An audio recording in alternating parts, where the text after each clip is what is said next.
Welcome back, brothers and sisters. I am Braden. This is Langley Outdoors Academy, and thank you for stopping by.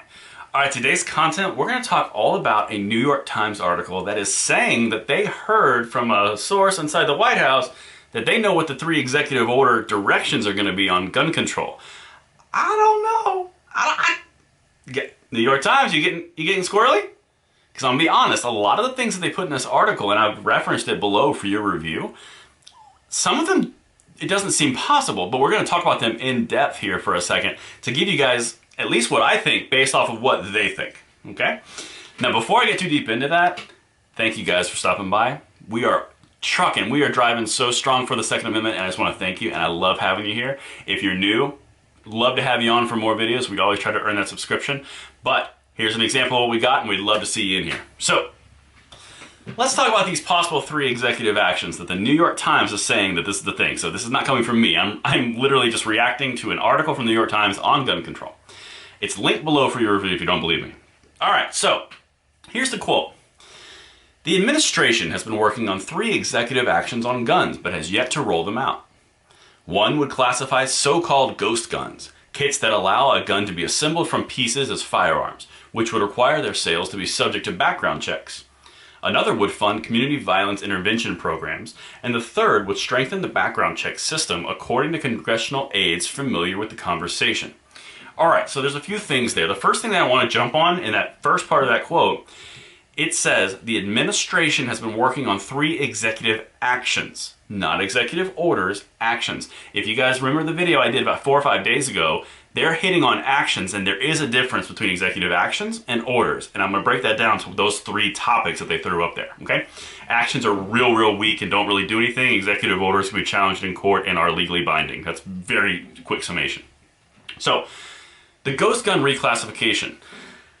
The ghost gun thing, I don't know how they're going to pull that off if that is something that they're chasing. They did mention it. Biden mentioned it. Lots of people have mentioned it. It's come up frequently. So it does seem like something they're looking at.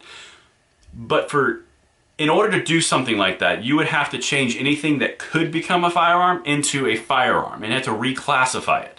Now, that means you have to reclassify and reinterpret existing gun laws, which is going to be very difficult to add things that are not yet guns but could become guns, if you follow me. So, on that one, my immediate gut reaction is they're going to have trouble with that. They're going to try their hardest, and that one could potentially be tied up in court.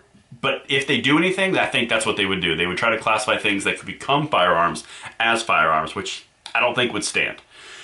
The community violence intervention, this is one that Obama did with his executive actions during his term, one of his 23 executive actions on firearms. So, community violence intervention is an executive action, not an order. It's basically, make sure you allocate some of your funds to talk about this or study this or get data or analyze it. It is nothing more than that. That's it. That one, I highly expect that one to occur. Strengthening background checks. Now this one's a little wishy-washy.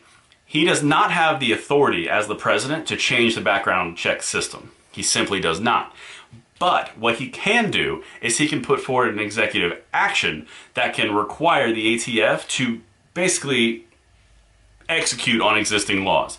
So one of the things Obama tried to do was basically report anybody who did not pass the background check to local state law officials, and he got a lot of pushback on it. I think that's the only thing that they could do.